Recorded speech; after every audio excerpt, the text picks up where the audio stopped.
రైతాంగానికి కాంగ్రెస్ ప్రభుత్వం ఇచ్చిన ఎన్నికల హామీలను అమలు చేయాలని తెలంగాణ రైతు సంఘ రాష్ట్ర సహాయ కార్యదర్శి మూడ్ శోభన్ అన్నారు. ఆదిలాబాద్ పట్టణంలోని సిఐటియు భవనంలో బండి దత్తాత్రేయ అధ్యక్షతన ఆదిలాబాద్ మండల రైతు సదస్సు జరిగింది.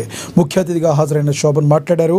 తెలంగాణ సమశీతోష్ణ వాతావరణం మూలంగా ఇక్కడ ఉత్పత్తి జరిగిన విత్తనాలు ఎక్కడైనా మొలకెత్తుతాయని తెలిపారు. విత్తన కంపెనీలు రైతులతో నోటి మాట అగ్రిమెంట్ తప్ప రాతపూర్వకంగా అగ్రిమెంట్ చేసుకోవడం లేదన్నారు. కంపెనీలకు రైతులకు మధ్య ప్రమోటర్లతో వ్యాపారం సాగిస్తున్నామని పేర్కొన్నారు. వారు రైతులను మోసగించి కంపెనీలకు లాభం చేకూరుస్తున్నారని వారు వివరించారు. విత్తన చట్టం లేకపోవడంతో నాణ్యత లేని కల్తీ విత్తనాల వ్యాపారం వ్యవస్థీకృతంగా సాగుతుందని వివరించారు.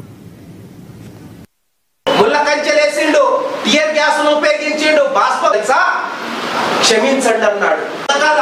మన ఎదురు నరేంద్ర మోడీ 750 మంది రైతుల్ని చంపిన తర్వాత ఏం చెప్పిండు? క్షమించండి, సారీ అని చెప్పిండు. క్షమించండి అని అన్నాడు.